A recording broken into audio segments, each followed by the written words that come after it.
এখন আমার ঘাড়ের উপর প্রচন্ড ওজন ফিল হচ্ছে। রান্নাটাও ঠিকঠাক মতো করতে পারছি না, ঘরের কোনো কাজই করতে পারছি না। তুই বাড়ির কাজ ঠিক মতো করতে পারছিস না? দেখেছিস তো, আমি বারবার বলেছিলাম কিছু না কিছু সমস্যা আছে। ডাক্তারবাবুও কালকে বলছিল তোর একদিনে 10 কেজি ওজন বেড়ে গেছে।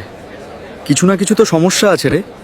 আমি ঠিক মতো খাওয়া দাওয়া করতে পারছি না। আর কি করে সম্ভব একদিনে 10 কেজি ওজন বেড়ে যাবে? আগের থেকে আরো বেশি শুকিয়ে যাচ্ছি আমি দিন দিন। শোন আপু, গ্রামে একজন হুজুর আছে, উনি খুব ভালো কবিরাজি করে। আর আমি বিষয়টা তাকে বলে রেখেছি, তোর বাড়িতে তোকে দেখতে যাবে। না না ভাই, তুই তো জানিস আমি ওসব ভূত প্রেত একদম বিশ্বাস করি না। কোনো ওঝা কবিরাজ আমার বাড়িতে পাঠাস না। দেখ আপু, ভূত প্রেত এসব বিষয় নয়, বুঝলি?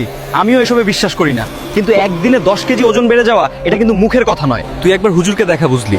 দেখি না হুজুর কি বলে। যেহেতু ডক্টর কোনো সমস্যা পায়নি, হুজুরকে দেখানো ভালো হবে।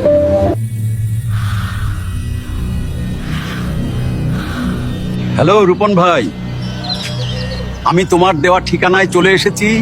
আর আমি বাইরে দাঁড়িয়ে আছি। আমি বাইরে দাঁড়িয়ে বুঝতে পারছি যে কোনো শয়তান, জিন বা পরী এ বাড়িতে ভর করে আছে।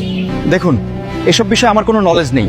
আপনি একটু আপুকে ভালো করে চেক করুন, দেখুন ও কেমন আছে, আর ভূতটাকে কিভাবে তাড়ানো যায় সে ব্যবস্থা করুন।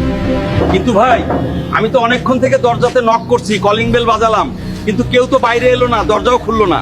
কেউ কি বাড়িতে আছে আদৌ? আপুর সাথে তো আমার এখনই কথা হলো। ও দরজা খুলছে না কেন? ও তো বাড়িতেই আছে।